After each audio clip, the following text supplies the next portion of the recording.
আমার মতো আমার মধ্যে মুজাহিদ নওজোয়ান একজন যুবক আজ ইসলামের ছায়া তলে এসেছে। আপনার কোনো ভয় নেই, আপনার কোনো পেরেশানি নাই, আপনার কোনো চিন্তা নেই। ও কোনো ভিজি দারুল আরকামের ভিতরে বসে বসে এখন আর ইসলামের দাওয়াত দেওয়ার সময় নাই। ইয়া রাসূলুল্লাহ, আপনি একটা বার আমাকে অনুমতি দিয়ে দেন। আল্লাহ নবী বলছে, আমার এখনো সময় আসে নাই, একটু সবর করো, সময় আসলে আমি অনুমতি দিব। ও নবীজি, সময়ের অপেক্ষা করা যাবে না, কারণ আমার মতো ওমর আরবের জমিনে মুসলমান হয়েছে। আমি ওমরের সামনে একজন কাফের আমার সামনে কথা বলবে, ধর থেকে মাথাটা আলাদা করে ফেলবো। একবার চিৎকার মেরে বলেন না আল্লাহু আকবার। নব্য মুসলমান আমার 11 জন নওজোয়ান মুসলমানকে নিয়ে কাবা শরীফের ভিতরে রওনা হয়ে গেছে। জোরে বলা যাবে না মারহাবা। খলিফাতুল মুসলিমিন ওমর কাবা শরীফের ভিতরে চলে গেলেন, বাইতুল্লাহর গেলাপটা স্পর্শ করলেন। স্পর্শ করলে নারায়ে তাকবীর আল্লাহু আকবারের স্লোগান শুরু। আল্লাহু আকবার। আবু জেহেলের কানের ভিতরে নারায়ে তাকবীরের স্লোগান। উতবা সাহেব, ওলীদ ইবনে মুগীরা, সবার কানের ভিতরে নারায়ে তাকবীর আল্লাহু আকবারের স্লোগান চলে গিয়েছে। আবু জেহেল মক্কার ভিতরে উকি দিয়ে দেখে, কে রে, মক্কার ভিতরে এত বড় স্পর্ধা। আমি আবু জেহেল থাকতে মক্কার জমিনের ভিতর থেকে প্রকাশ্যে আল্লাহু আকবার বের হয়। একবার জোরে বলবেন না আল্লাহু আকবার। আবু জেহেল দেখো আমার, উতবা সাইবা, ওলীদ ইবনে মুগীরা সবাই চিন্তা করলো, হাই রে হাই, কি ব্যাপার, আমরা থাকতে মক্কার জমিন থেকে আল্লাহু আকবারের স্লোগান কে দেই, কার এত বড় সাহস। সবাই উকি দিয়ে দেখে এ ব্যক্তি আর কেউ না, এ ব্যক্তি খলিফাতুল মুসলিমিন, 2 নম্বর সাহাবী, আশারায়ে মুবাশশারার 2 নম্বর খলিফা, আল্লাহর নবীর পেয়ারা সাহাবী হযরতে ওমর ছাড়া আর কেউ না। ঠিক কি না? নারায়ে তাকবীর আল্লাহু আকবারের স্লোগান আমার মক্কার গলা ধরে তুলেছে। আবু জেহেল পালাতে বাধ্য হয়েছে, উতবা পালাতে বাধ্য হয়েছে, সাইবা পালাতে বাধ্য হয়েছে, ওলীদ ইবনে মুগীরা পালাতে বাধ্য হয়েছে। কথা বলেন ঠিক কিনা? আয় মুসলমানি বান্দার, আজও যদি আমি আপনাদের ইমানটা জাগাইতে চাই, এই মুন্সিগঞ্জের ভিতরে, এই রাউতভোগের ভিতরে একজন আমার দরকার, একজন নওজোয়ান দরকার, একজন বৃদ্ধ বাপ আমার দরকার। যে বৃদ্ধ বাবারা জীবন চলে যাবে, রক্ত দেব, অর্থ দেব, টাকা দেব, বাড়ি ঘর বিলীন করে দিব, সন্তান দেব, বিবি ত্যাগ করব, সব কিছু দিতে বাধ্য, সব কিছু দিতে বাধ্য। আল্লাহর নবীর ইজ্জত, আল্লাহর নবীর কোরআন, আল্লাহর কোরআন, মাদ্রাসা, দিন ধর্মের বিরুদ্ধে যে নাস্তিক, যে মুরতাদ একটা আওয়াজ তুলবে, তার ঘর থেকে মাথাটা মুহূর্তের মধ্যে আলাদা করে ফেলবো। কথা বলেন ঠিক কিনা? আজও ওই একজন আমার যদি আবার আপনার সমাজে থাকে, সমাজের ভিতরে ইসলাম কায়েম হইতে বিন্দু পরিমাণ সময় লাগবে না। ঠিক কিনা? আয় মুসলমানের বান্দার, আজ মুসলমানের নারায়ে তাকবীর, সুবহানাল্লাহ, আলহামদুলিল্লাহ, মুসলমানের জবান থেকে কালিমার আওয়াজ কম। ইহুদি, খ্রিস্টান, মুরতাদ মুসলমানের মাথার উপরে চড়ে বসেছে। ঠিক কিনা? এজন্য আমি আগেই আলোচনার শুরুতে একটু শরীর গরম করে নিলাম যে এখনো পর্যন্ত ওমরের মতো মুসলমান আপনার আমার সমাজের ভিতরে দরকার আছে না নাই? লিল্লাহে তাকবীর, নারায়ে তাকবীর। আল কোরআনের আলো, দিন ইসলাম, দিন ইসলাম, নারায়ে তাকবীর। আলহামদুলিল্লাহ, এটা কোরআনের মাহফিল। কিসের মাহফিল? কোরআনের মাহফিল। আচ্ছা, কোরআনকে ভালোবাসলে খুশি হয় কে? আরো জোরে বলেন, খুশি হয় কে? তাহলে কোরআনকে ভালোবাসবেন, কোরআনকে মহব্বত করবেন, কোরআন অনুযায়ী আমল করবেন, জীবনটা কে পরিবর্তন করবে? আরো জোরে বলেন, কে? তাহলে কোরআনকে, কোরআনী মাহফিলকে, কোরআনী মাদ্রাসাকে তাজিম করা, সম্মান করা আমার আপনার দরকার আছে না নাই? কেমন হুজুর বললেন কোরআন ভালোবাসলে আল্লাহ পাক সম্মান বাড়িয়ে দিবে, আল্লাহ পাক রিজিকের অভাব দূর করে দিবে। ঠিক না ভুল? কেমন ঠিক? একটা এক্সাম্পল দিলে বুঝবেন। কারণ আমরা তো বাঙালি, আমরা লাভ ছাড়া কোনো দিক যেতে চাই না, ঠিক কিনা? আরো জোরে বলেন ঠিক কিনা? তাহলে কোরআনকে ভালোবাসলে আমার আল্লাহ আমার আপনার জীবনটা পরিবর্তন করে দিবে কি দিবে না? দেখেন আপনাদের সমাজে, গ্রামে, মক্তবের ভিতরে, বাড়িতে মা বোনেরা কোরআন রেহালের উপর দিয়ে পড়ে, পড়ে কি পড়ে না? আচ্ছা বলেন তো, এই রেহালটা কি দামি কাঠ না নর্মাল কাঠ? আরো জোরে বলেন। কোরআনের দাম আল্লাহর কাছে আছে না নাই? কোরআনকে যারা ভালোবাসবে, কোরআন অনুযায়ী যারা আমল করবে, মুহাব্বত করবে, তাদের ঠিকানা আমার আল্লাহ জান্নাত দিয়ে দিবে। সুবহানাল্লাহ। কেমন এক্সাম্পল?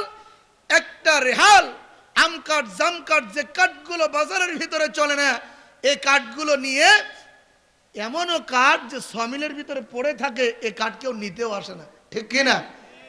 মুসলমান ইমানদার বন্ধুরা আমার, নরমাল একটা কাঠ দিয়ে যে সময় কোরআনে কারিমের একটা রেহাল বানানো হয়, কোরআনে কারিমের রেহালটা বানানোর পরে এই রেহালটার উপরে কোরআন শরীফ রাখা হয়, হয় কি হয় না?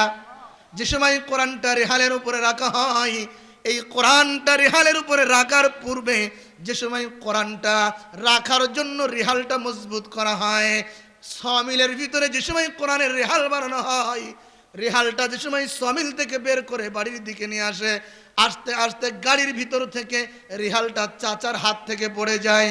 যাওয়ার সাথে সাথে এমন কোন মুসলমানের সন্তান তো দূরের কথা, হিন্দু খ্রিস্টানের সন্তানও যদি রেহালটা মাটিতে দেখে, তুলে কপালে চোখে মুখে চুমু খায় কি খায় না? আরো জোরে বলেন, খায় কি খায় না? আর মুসলমান ইমানদার, কোরআনের একটা জুজদানি 1000 টাকা, 600 টাকা, 500 টাকা গজের একটা জুজদানি না। বাজারের ভিতরে যে কাপড়টা চলে না, বাজারের ভিতরে যে কাপড়গুলো মানুষ কেনে না, এমন একটা কাপড় দিয়ে কোরআনের জুজদানি বানানো হয়, কোরআনটাকে সুন্দর করে আঁকড়িয়ে রাখা হয়। মুসলমান ইমানদার আমার, খুব ভালো করে বুঝবেন, খুব ভালো করে বোঝানোর চেষ্টা করবেন। এই জুজদানিটা মা বোনেরা যে সময় কোরআনে কারিম পড়ে, হাত থেকে যদি এই জুজদানিটা মাটির ভিতরে পড়ে যায়, এমন কোন মুসলমানের বাচ্চা তো দূরের কথা, হিন্দু খ্রিস্টান ইহুদির বাচ্চারাও এই জুজদানির ভিতরে জুজদানিটা উপরে উঠে চোখে মুখে কপালের সাথে চুমা খায় কি খায় না? আরো জোরে বলেন, খায় কি খায় না? তাহলে আমি বুঝাইতে চাই, এই যে অল্প টাকার একটা কাঠে কেন চুমা খাইলেন? অল্প টাকা গজের একটা জুজদানি, তাকে কেন চুমা খাইলেন? কেন? কোরআনের সাথে লাগার কারণে, ঠিক কিনা? হাজার হাজার টাকার খাটে আমরা বসে, চেয়ারে বসে, বারবার পা লাগে, বারবার লাথি দেই, মনের ভুলেও চুমা খাওয়ার কথা মনে আসেনি? আরো জোরে বলে আসেনি? কিন্তু একটা আমকাট জামকাট, একটা জুজদানি, যে কাপড়ের কোনো বাজারের ভিতরে মূল্য নেই, এমন একটা কাঠ, এমন একটা কাপড় জমিনের ভিতরে পড়লে হিন্দুর বাচ্চারাও চুমা খায়। এর একটাই মাত্র কারণ, এই কাঠটা, এই জুজদানিটা কোরআনের সাথে লেগেছে, দাম বাড়িয়ে দিয়েছে কে?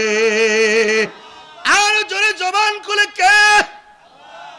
মুসলমান ইমানদার, যেই কাঠটার কোনো দাম নাই, যেই কাপড়টার কোনো দাম নাই, এই কাঠটা যদি কোরআনের সাথে লাগলে, এই কাঠটা যদি কোরআনের সাথে লাগার কারণে, জুজদানিটা যদি কোরআনের সাথে লাগার কারণে এই কাঠটার দাম বেড়ে যায়, কাপড়টার দাম বেড়ে যায়। আশরাফুল মাখলুকাত, জমিনের মধ্যে শ্রেষ্ঠ জাতি আমরা, আমার রব্বে কারিম ডেকে ডেকে বলছে, বান্দারে, ও দুনিয়ার জমিনের বান্দিরে, এই কোরআনটা যদি তোমরা তোমাদের জীবন অনুযায়ী লাগাইতে পারো, জীবনের সাথে ফিট করতে পারো, কোরআন অনুযায়ী যদি আমল করতে পারো, কোরআনটা যদি বাস্তবায়ন করতে পারো, আল্লাহর দিন আল্লাহর জমিনে যদি তুমি কায়েম করতে পারো, কোরআনটা যদি ভালোবাসতে পারো, কোরআনটা যদি চুমু খাইতে পারো, কোরআনটা যদি পড়তে পারো, আমার আল্লাহ জমিনের ভিতরে, আসমানের ভিতরে যত ফেরেশতা দুনিয়ায় নাজিল করেছে, যত ফেরেশতা আসমানে নাজিল করেছে, সমস্ত ফেরেশতার চেয়ে আমার রব আপনার আমার মর্যাদা আসমানে বাড়িয়ে দিবে কি দিবে না? একটা জুজদানি, যে কাপড় চলে না, যে কাঠ এলাকায় চলে না, সমাজে কেউ নেয় না, এই কাঠের মর্যাদা যদি কোরআনের সাথে লাগলে এত মর্যাদা হয়ে যায়, চোখে মুখে চুমা খায়। আল্লাহর নবী বলেছে, এই কোরআনটা যদি কারোর সিনার ভিতরে গাঁথতে পারে, এই সিনা কিয়ামত পর্যন্ত পৌঁছবে না। একবার জোরে বলা যাবে না আল্লাহু আকবার? আরো জোরে বল আল্লাহু আকবার। তাহলে কোরআনের মাহফিলে আসলে বসলে দাম আছে না নাই? আরো জোরে বলে আছে না নাই? শুধু কেমন আহা, কেমন করে আপনাদেরকে আমি বুঝাবো? এ কোরআন যুগে যুগে নাস্তিক, মুরতাদ, হিন্দু, ইহুদি যারাই এই কোরআনকে মিটাই দিতে চেয়েছে তারাই পৃথিবী থেকে মিটে গেছে। কোরআন অক্ষত এখনো রয়ে গেছে। কথা বলেন ঠিক কিনা? আল্লাহ বিশ্ব নবী রাহমাতুল লিল আলামিন মক্কার জমিনে কোরআনের দাওয়াত দেয়। আবু জেহেলের মাথা গরম। ওয়ালিদ ইবনে মুগিরা মক্কার জমিনের বড় কাফেরদের লিডার। আবু জেহেল ওয়ালিদ কেটে কে বলছে, রে ওয়ালিদ, ওয়ালিদ তুমি তো আরবি ভাষার মধ্যে অনেক পারদর্শী, গদ্য ছদ্য তুমি তো ভালোই পারদর্শী, আরবি ভাষায় তো তুমি পণ্ডিত্য অর্জন করেছ। রে ওয়ালিদ, মক্কার জমিনে আমার ভাতিজা মুহাম্মদ কোরআনের দাওয়াত দিচ্ছে, কোরআনের দাওয়াত দেয়া যাবে না, কোরআনের ভুল ধরতে হবে, কোরআনের ভুল ধরে জাতির সামনে ভুলগুলো তুলে ধরতে হবে। একবার জোরে চিল্লায় বলা যাবে না নাউজুবিল্লাহ? ওয়ালিদ তুমি যাও, আমার তরফ থেকে মুহাম্মাদের কাছে চলে যাও, মুহাম্মাদের কাছে গিয়ে কোরআনের তুমি ভুল ধরবা। ওয়ালিদ তোমার একটাই উদ্দেশ্য থাকবে, তুমি মুহাম্মাদের কাছে যাইবা, কোরআন শুনবা, তুমি মুহাম্মাদের ভুল ধরবা। নাউজুবিল্লাহ। মাকসাদ শুধু এটাই থাকবে, তুমি মুহাম্মাদের কোরআনের ভুল ধরবা। নাউজুবিল্লাহ জোরে বলেন। ওয়ালিদ ইবনে মুগিরা টাটকা কাফের, বড় কাফের, আল্লাহর নবীর কাছে চলে গেলেন। আল্লাহর নবী কোরআন তেলাওয়াত করছে। এ মুসলমান আমার দিকে মনোযোগ সহকারে শোনেন। আল্লাহর নবী কোরআন তেলাওয়াত করছে, ওয়ালিদ ইবনে মুগিরা সুন্দর করে কান লাগিয়ে শুনছে। আল্লাহু আকবার। আর একটু আস্তে বলেন। ওয়ালিদ ইবনে মুগিরা আল্লাহর নবীর কোরআন শুনছে, আল্লাহর নবীর তেলাওয়াত। মজা আছে না নাই? এ মুসলমান ইমানদার, আল্লাহর নবীর কোরআন তেলাওয়াত কেমন মজা! কোরআনকে যারা ভালোবাসবে, কোরআন অনুযায়ী যারা আমল করবে, কোরআন যারা তেলাওয়াত করবে, কিয়ামতের ময়দানে জান্নাতুল ফিরদাউসের মেহমান তারা হবে। কিয়ামতের ময়দানে জান্নাতুল ফিরদাউসের মেহমান হওয়ার পরে আমার আল্লাহ মাহফিল ইন্তজাম করা হবে। মাহফিলের ভিতরে বিশেষ বক্তা থাকবেন আমার আপনার নবী মুহাম্মদুর রাসূলুল্লাহ। জোরে বলা যাবে না সাল্লাল্লাহু? আমার বিশ্ব নবী রহমাতুল লিল আলামিনকে আমার রব ডেকে ডেকে বলবে, নবী মুহাম্মদ তোমার উপরে যে নাজিলকৃত কোরআন নাজিল করেছিলাম, ও নবী মুহাম্মদ, যারা কষ্ট করে, যারা ঘুমবাদ দিয়ে রাউতবক মহিলা মাদ্রাসার এই কোরআনী মাহফিল শুনেছিল, আর নবী মুহাম্মদ আজকে আমি আল্লাহ তাদেরকে জান্নাত দিয়েছি। জান্নাতের ভিতরে কোরআনকে যারা মুহাব্বত করে মাহফিলে বসেছে, এই সমস্ত মানুষদেরকে তোমার জবান দিয়ে কোরআনের তেলাওয়াত শোনাও। জোরে বলা যাবে না সুবহানাল্লাহ? নবীর কোরআন চমৎকার কিনা? নবীর তেলাওয়াত চমৎকার না চমৎকার না? নবীর তেলাওয়াত শুনতে চান কে কে হাত তোলেন? লিল্লাহি তাকবীর। হাত নামান। আল্লাহ ডেকে ডেকে ডেকে ডেকে বলবে, ও নবী মুহাম্মদ, একটু তোমার ওই সমস্ত পাগল উম্মতদেরকে, মায়ার উম্মতদেরকে, যারা মায়ার উম্মতেরা, যারা ঘুমবাদ দিয়ে, যারা অর্থ দিয়ে, শ্রম দিয়ে, সময় দিয়ে কোরআনকে প্রতিষ্ঠা করতে চেয়েছিল, ও নবী মুহাম্মদ আজকে কিয়ামতের ময়দান, ভয়াবহ ময়দান, জান্নাতের ভিতরে আমি আল্লাহ তাদের দিয়েছি। জান্নাতের ভিতরে ও নবী মুহাম্মদ তুমি তোমার উম্মতদেরকে সূরা ইয়াসিন থেকে একটু তেলাওয়াত করে শোনাও। একবার জোরে বলা যাবে না সুবহানাল্লাহ? আল্লাহর নবী আমাকে আপনাকে সূরা ইয়াসিন তেলাওয়াত শোনাইবেন জান্নাতের ভিতরে। সুবহানাল্লাহ বলে। এই নবীর কোরআনের ভুল ধরতে এসেছে কে? ওয়ালিদ বিন মুগিরা। কে? আলিদ ডেকে ডেকে বলছে, আল্লাহর নবী তেলাওয়াত করছে। আল্লাহর নবী তেলাওয়াত করে স্টপ হয়ে গেলেন। ওয়ালিদ বিন মুগিরা পাগলের মতো হয়ে গেছে। আল্লাহু আকবার। ডেকে ডেকে বলছে, নবী গো তেলাওয়াত বন্ধ করা যাবে না।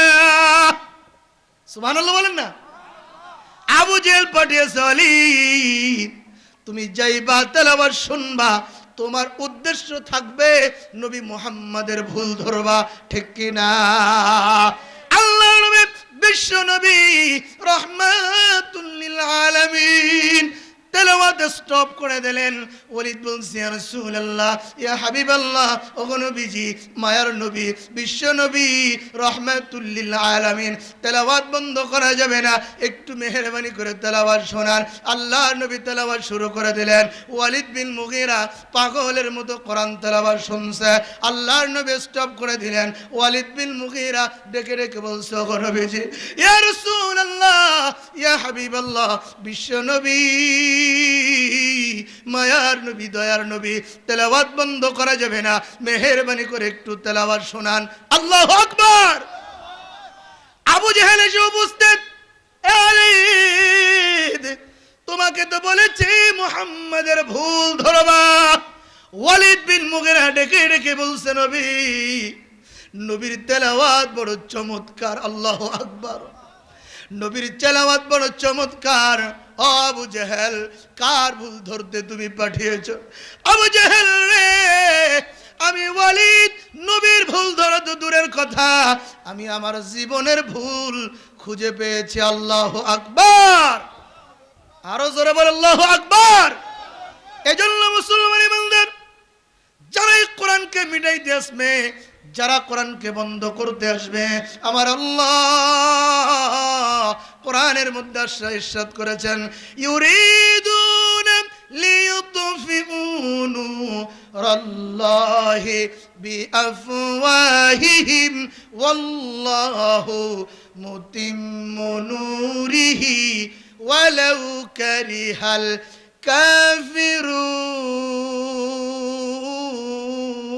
কাফিরুন। আরো জোরে বলেন আল্লাহু আকবার। আমি আয়াত তেলাওয়াত করেছি, আমার আল্লাহ কোরআনের মধ্যে আয়াত নাজিল করেছেন, ইন্না নাহনু নাযালনা যিকরা ওয়া ইন্না লাহু লাহাফিজুন। জোরে বলেন আল্লাহু আকবার। আমার আল্লাহ আসমানের রব আল্লাহ, জমিনের রব আল্লাহ, ডেকে ডেকে বলছে, বান্দারে, দুনিয়ার জমিনে আমি আল্লাহ কোরআন নাজিল করেছি, আমি আল্লাহ এই কোরআনের হেফাজত করার দায়িত্ব আমি আল্লাহ নিজ কুদরত ভাবে নিয়ে নিলাম। জোরে বলা যাবে না সুবহানাল্লাহ। এই কোরআন এই মাদ্রাসাতে পড়ানো হয় কি হয় না? আরো জোরে বলেন, হয় কি হয় না? মুসলমান ইমানদার, এই কোরআন যারা মহব্বত করবে তাদের ঠিকানা তো জান্নাত। শুধু তাই না, এই কোরআন যারা পড়বে মাদ্রাসায় ভর্তি হবে। আমার নবী বলে গিয়েছে, ছোট্ট একটি হাদিস বলে দিয়ে যায়, আমার নবী বিশ্ব নবী রাহমাতুল লিল আলামিন ডেকে ডেকে বলছে, যে সন্তানটা কায়দা শেষ করে কোরআনে কারীম হাতে নেয়, ঠেকে ঠেকে আলহামদুলিল্লাহি রাব্বিল